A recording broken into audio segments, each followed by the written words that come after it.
We have Chris, who runs a crypto design studio.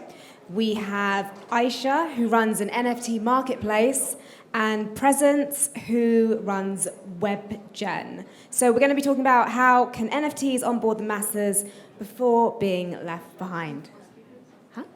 Oh, and our fourth speaker has just entered, so we've got Sabina as well joining too. So give a round of applause to them. Thanks.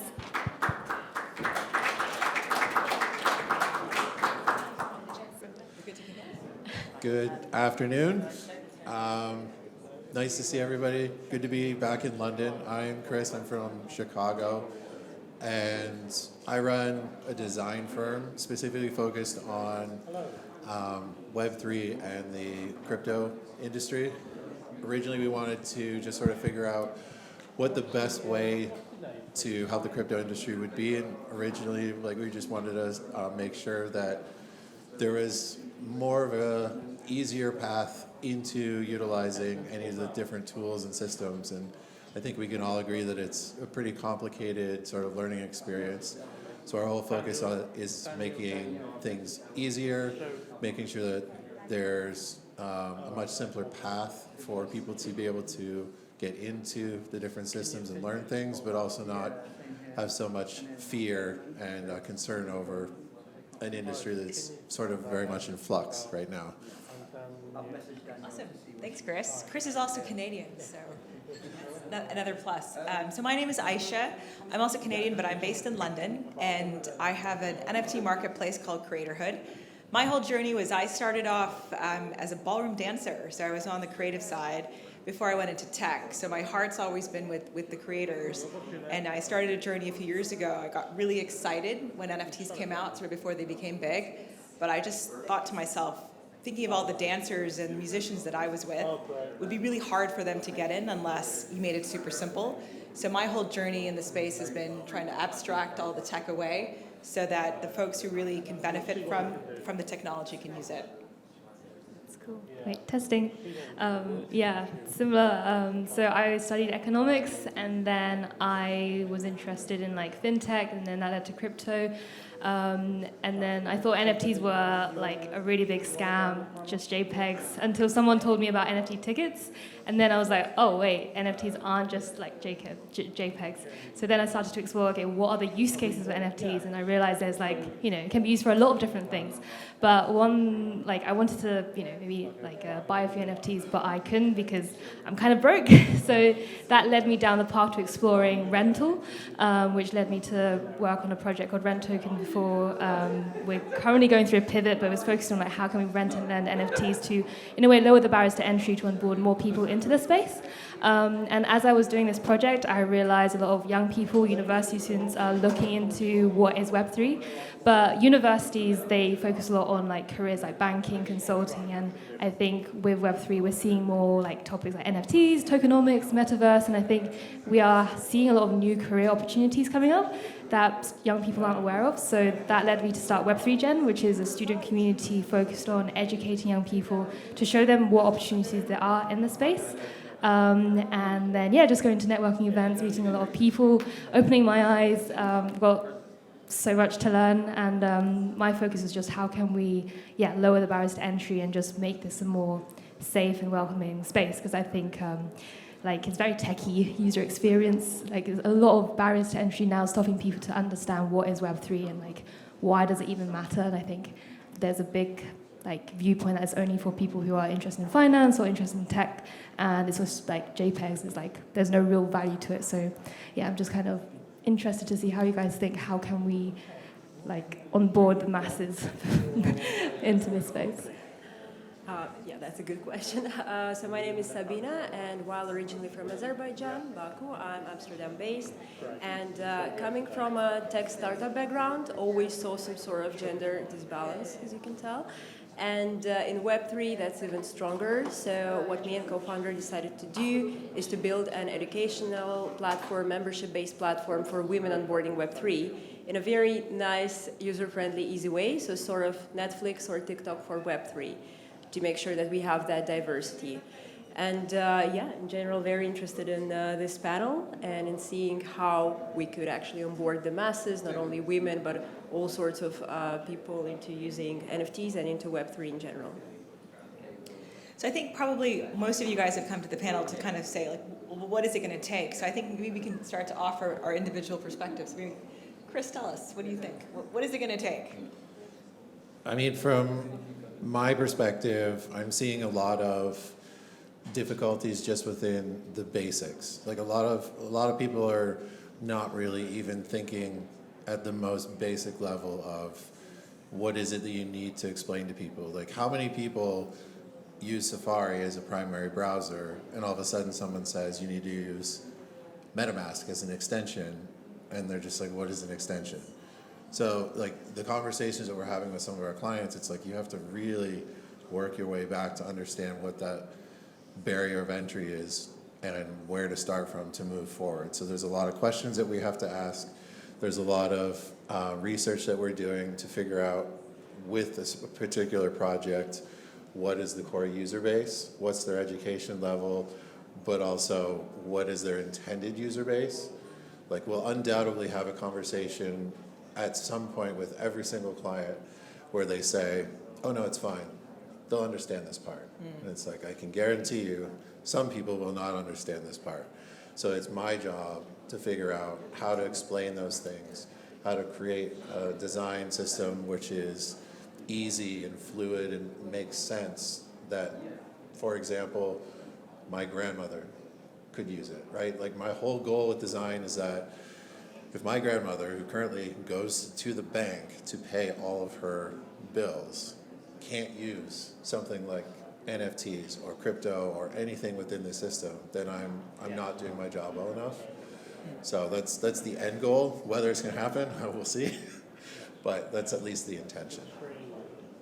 I think for me, when I started this journey, I had a pretty strong view that in order to onboard the masses, you would have to really abstract away all of the tech. I mean, just thinking back to when we had everyone sort of come online into the internet, it's really hilarious. If you look back at some of the articles, people are like, oh, it's a scam, it's not going to last. E-commerce is just, it'll be gone tomorrow. And I think part of the reason was there's just not enough people who were able to experience. And I think there was a talk yesterday that was saying actually what it took for the internet to go big was AOL basically mailing everyone a CD. And they basically took that CD and then got online, right? That's what it took. It was that huge bump up of enough people to experience it, and then they were there. So for me, I think to get the masses in, you have to just make it effectively disappear. It needs to be just a means for them to experience a benefit. So my platform is really focused on mainstream creators and helping them connect to their communities. They don't care about NFTs. If you try and explain to someone what a non-fungible is, they're like, I'm done. I don't want to know what a non-fungible is. It is not something I'm going to buy. So I think the key thing is you're like, well, would you like to buy a subscription? Would you like to get in on a revenue share or use the IP rights that your favorite creator is currently creating? Yeah, I'm into that. So how do you get them in? You basically talk about the benefits. Don't talk about the tech. No, I agree. I think people shouldn't even need to know, we're buying tickets and NFTs are being used for the tickets. Like there's a project that we were, talking to, and they're already doing tickets. No one knows that actually they're using NFTs. So I think we, like you said, experience is the best way to learn and understand things. I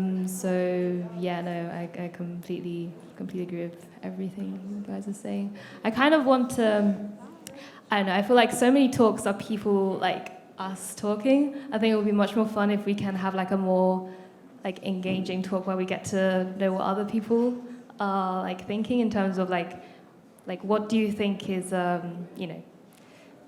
for you guys. I don't know if everyone is in the NFT space already, or is everyone having some sort of doubts, or like what questions that you guys have when it comes to NFTs? Do you guys think it's a scam? I don't know. I feel like it would be great to like have like a big discussion. What do you guys think? As opposed to just like us sharing our views. Well, if the audience is here for it, we can try. Anyone want to say anything about the topic? No? Great. Yeah. So I'm a company called Bouteloup, so we're trying to bring books onto blockchain and getting readers to get into NFTs. As you're saying, it's really hard to do that. And just an observation from what you're saying, like breaking down that access, just we're starting to create wallets for people, and just they don't even know it's like a wallet. They just think of it as like their new book reading device. So I just think the more that you can kind of change the language around NFT to something else. For us, we have digital first editions rather than NFT book, because NFT just turns people off straight away. So that's what we're doing. There's actually a couple projects that I'm working on right now. One of them is a sports, fantasy sports type of thing. And that was one of the original issues that we were running into was you're sort of bridging the gap between your Web 2 people who do fantasy sports like DraftKings and whatever, and people who are interested in Web 3. What's the way to be able to sort of get everybody involved? So we actually took the same approach where anyone who's onboarded, we create the wallet for them. And then we sort of use that casino model where as you are building everything and bringing all of your earnings and whatnot in through like the fantasy teams, then you can go through a checkout process with a single gas fee and take all of the actual earnings and put it over into your own regular wallet. And we made sure that there's like a tutorial that says here's how to build a wallet, how to create one, etc. But it's interesting that that's how the process you need to go through as well. But it's good because you're thinking about the people who have no idea. I mean, it's interesting because I think for folks who are in Web3, you forget how many layers of complexity there are, right? At the first gate, you need to get a wallet. Once you've gotten a wallet, you have to figure out which kind of wallet am I going to get. Is it what is a hot wallet? What's a cold wallet? What's a hardware wallet? What is this thing, right? And that's the first one. And then it's like, well, if I have to go in, if I'm a creator, if I have to mint, I have to go get crypto because I have to go get gas. You're like, what the hell is gas? So you have to explain to them what gas is and how, there is a fee to use a blockchain. And then you get into, well, there's different kinds of blockchains. There's layer 1s, there's layer 2s. And at that point, can you imagine, those three things in and of themselves are complicated. You've lost them, right? There's no way that they're going to spend the time if they don't have a real desire to get in. And so I think to onboard the masses, you either have to kind of completely get rid of that layer or make it simple enough. The gentleman here is talking about, creating a wallet, right? Get them in. And then once they're in and they've got a book, then they become a little bit more interested about, well, okay, maybe let me explore a little bit more. But having so many barriers to entry right at the beginning of a user journey, as most folks know in Web 2, it's just death, right? It's not going to work. And I think a lot of the times, I'm always interested when I come to these conferences, it's a lot of folks here, it's a very tiny community, right? How many daily active users do we have in Web 3? It's tiny, it's in the millions. So when you talk to anyone who's really from Web 2, they literally have zero concept of what it is. I think even if you break it down into very simple terms, they struggle. When I was, we were running our beta, we had a number of creators who came from non-English speaking countries. And it was at that point, it really dawned on me that I was talking to a creator, I'll never forget this, I was talking to a creator in Turkey, and he had his wife come on to try and translate, and I was trying to explain to him the benefit of using NFTs and becoming a creator. And I was like, I can't use this word wallet. He's not, she's not going to know what it means. He's not going to know what it means. I can't talk about fiat to crypto conversion. They're gone, And so all of these I think a lot of our issue is just the terminology that we use. And I think any good marketer will say, just don't use the term. Don't use non-fungible. Just talk about what do you get once you're in and where are you going. I agree. I also think one thing is either don't use the term and so people don't need to know, or if they do know, then explain why is it better than the current system. I think a lot of people are seeing, NFTs is a thing, but why is it better than Web 2 stuff? It's so easy for me to use my email and do stuff. Why do I need a wallet? Why is it better? And I think we are too focused on we're using NFTs, we're using ERC-721 for our subscriptions, and Ethereum and Solana, this is cool stuff, you should get in, when everyone is confused about all these terms and all we need to, they want to know why is it better than what I'm already using. And I think we're kind of ignoring that part of explaining why it's better, but focusing on how do we make it simple for people to use without while still using these Web3 terms without explaining the current ticketing system is broken because of fraud, because of reselling fake tickets, but with NFTs because it's you can't change the data and you can track everything. It eliminates fraud. Like when you explain this, I think people get it a lot more. Like, oh, okay, this is why this is why NFTs are a thing. Like now I get it. I think we're potentially missing that part.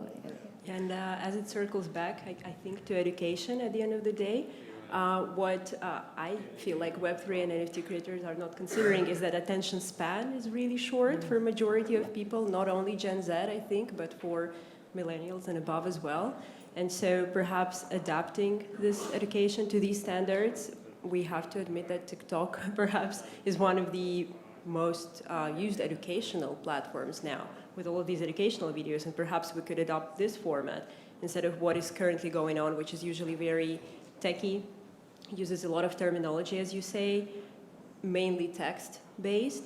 And another important point is if we really want to onboard the masses, we have to also think about people beyond, like, yes, women, which is a minority, also neurodivergent people, because coming back to the attention span, for them it might be even harder, but if you use the right educational way, the right audiovisual content, then we can really target all of these groups, all of these audiences, and really bring the masses rather than techie people who are here now, who are very nice, but again, we are, I think, still a minority. I think the other really interesting thing is, I think when we talk about onboarding the masses, there's a huge, and rightly so, attention on the technical barriers, but I think a lot of folks who are in Web 2 have to also get over this sort of Web 2 to Web 3 mindset, right? So most people are like, yeah, I'm on Instagram, I don't care, like Instagram, I give away my data, it's just the way it is, right?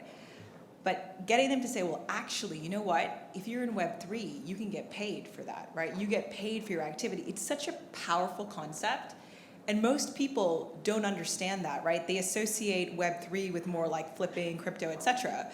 But for the folks who are really truly in Web 3, that's the bit that is driving them, right? It's the right meritocratic, democratic way to be. And I think to get the masses in, they need to understand this concept. Everyone will get into it, right? Like, wow, I can go and be on a platform, I own my data, I get paid to whenever I spend time. Most people don't see that, right? They don't get that side of Web3. So what are, like if you run into somebody or someone asks you about crypto, NFTs, Web3, whichever, what are some of the hooks or ways that you're talking to people to say, this is something that's worth paying attention to? Because I think we can all agree that when you look at the media and you look at what's out there, that the people in news broadcasting, the first thing that they're doing is they'll get someone who's prominent in NFTs and they'll say, well, what is this NFT thing and what is this crypto thing? And the whole interview is taken up by whatever this person's explanation of what they've been part of. So, I mean, for me, one of the first things that I'll say, if it's someone it's not NFT, it's more like crypto and whatnot, because the first thing that they think about is scams. Usually one of the first things that I'll say is, since Bitcoin has been out, 13, 14 years now, there hasn't been a single fraudulent transaction. Not one. Where in the US, we're averaging about 8 to 9% of fraudulent transactions per day. So think about how many millions, billions of dollars are being lost just because people are gaming the system and having these fraudulent systems. Whereas if you're paying attention to something that's on the blockchain, on the ledger, it's trackable, it's accessible to anybody, and it's something that we can all sort of stand behind to say that this is authenticated and real data. What is it that you guys use? What's an example? I was more thinking onboarding. I don't know if this doesn't directly relate, but because as you was talking about the education side, it got me to think about what I was doing, because I think right now I was thinking it's brands and creators, they get into Web3 and then they're sharing it to their audience, and I think what I'm doing with Web3 Gen is we are bringing Web3 to students. So I'm reaching out to all the university societies, the network that I have, and I say, I want to organize, a hackathon or like a workshop for you guys to just, have a really interesting topic, make it fun, and then introduce Web3 that way. I think like there's a lot of events happening, a lot of things happening where, you need to pay to get in, or like it's not like, the best experience, not like super fun. I think like we need to have if we believe in Web3 and if we want it to be mainstream, we should be the ones to bring it to people. It's like how brands and influencers are bringing Web3 education to their audience. We should also be doing our part to, like for me, I'm doing my part to, bring it to students. And I think we should also make education free as well and make it fun. So I was just kind of thinking about that when you were talking about how can we onboard the masses. I think is like make it like a fun experience for people, lower the barriers by reducing the costs, making it free, and like instead of people coming to us to learn, we should be going to them to introduce it to the people who aren't gonna go on YouTube to learn themselves, aren't going to go to NFT NYC, NFT.London themselves. That we should go to the locations they're already at, like schools, workplaces, and we should just do different kinds of activities that make them aware that NFTs aren't scams, but they're used for something that relates to like their daily lives. I think for me, because I talk to a lot of creators, the bit that's really powerful for them is actually this concept of royalties. And I know obviously royalties are a bit up and down right now in the NFT world, but this concept, especially for folks who pour their soul into stuff and they're always on a wheel, always constantly creating, this idea that I could create something that will give me passive income over time is so powerful. And it's, conversations I've had, and you sort of blew my mind because they're like, I chose to be an artist, but I realized like in the long term, I might not have as much income from my family, I might not be able to pay for the education, et cetera. Like, so this idea that something could continue to pay income over time is super powerful. And I think for me, that's one of the core bits of NFTs that really is amazing and gets people in.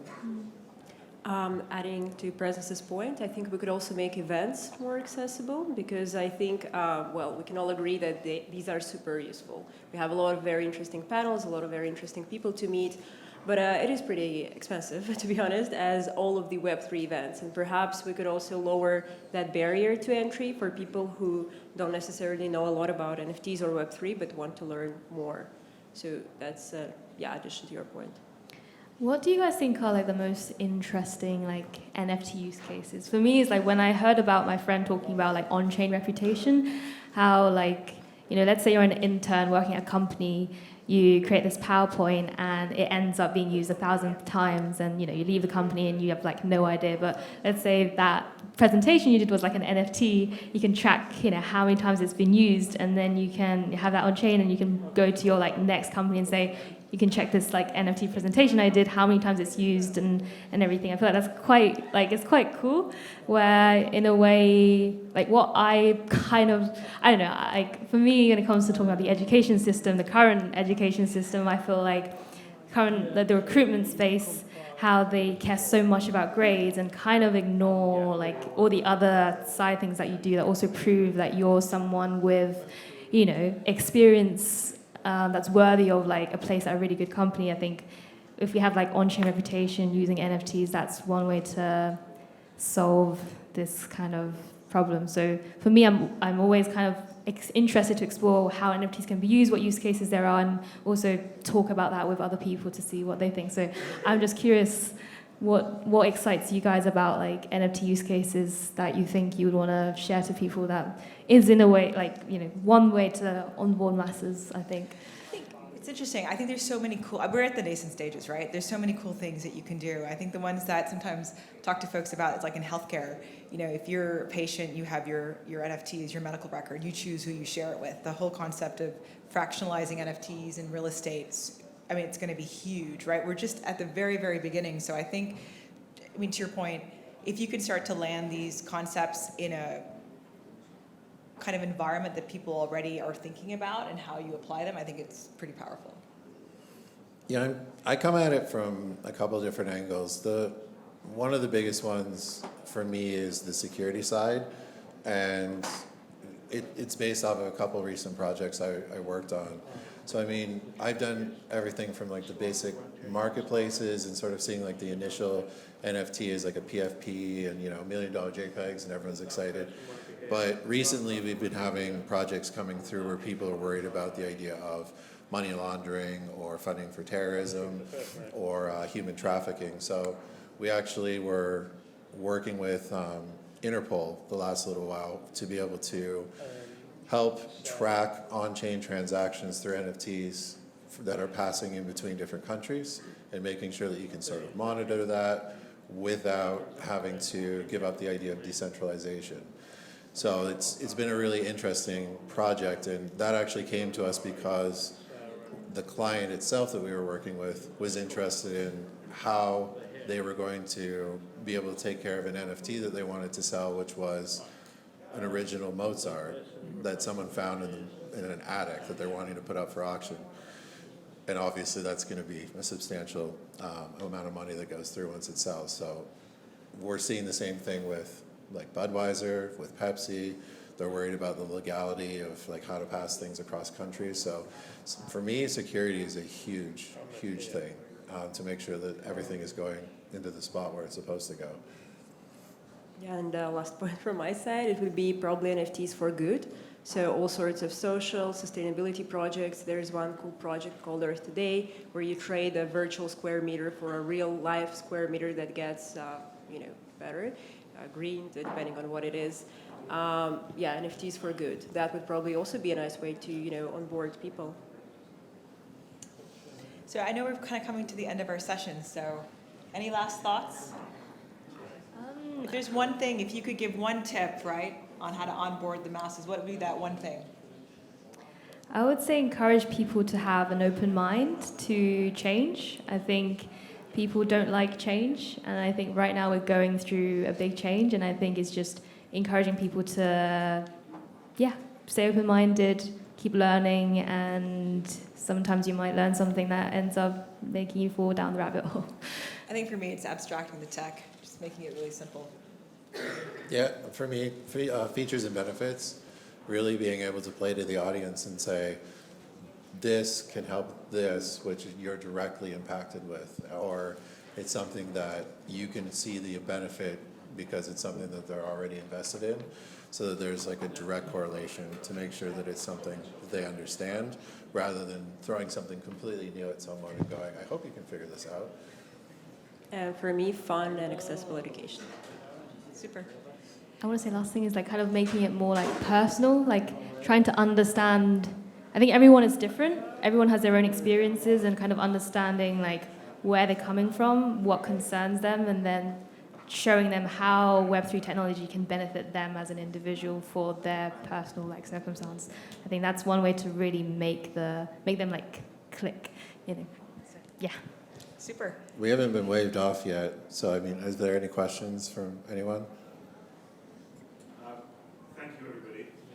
Web2 was probably better designed for the developed world. How do you think Web3, with regards to NFTs and onboarding the masses, needs to cater to developing nations? That's good.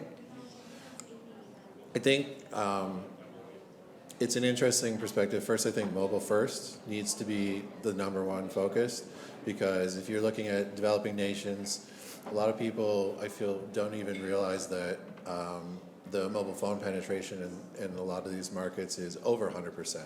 People have multiple phones because you're doing banking and you're doing communication and everything through your phone. So to be able to scale down a system so that it's accessible through a standard mobile phone, not like a fancy iPhone or something that we have, it's really important. So like low latency, the accessibility of loading things quickly on like a 2G type of network. But I also think there needs to be some sort of a promotion style to say that anyone can get involved. And I feel like there's an opportunity within the crypto industry, specifically NFTs, where it's almost like the great equalizer, because it's been, like the art world, for example, has been dominated by white people, white royalty, that kind of thing forever. So now we have the opportunity to have anyone from anywhere being able to submit their art to be able to become accessible and, you know, start the community in that sense. But you've got to be able to get to those people first.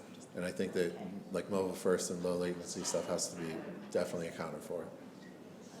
I think for me, it just has to be super simple, like 1 or 2 clicks. Just from conversations I've had with creators, the minute things get complicated, you have to explain stuff, load videos, you lose them. So I think as much as possible, just having it so that you only have one step in total and making it literally, foolproof is really important. We're getting the We're getting aggressive the nod. head nod. So thank you, appreciate it. Thank you. Cheers.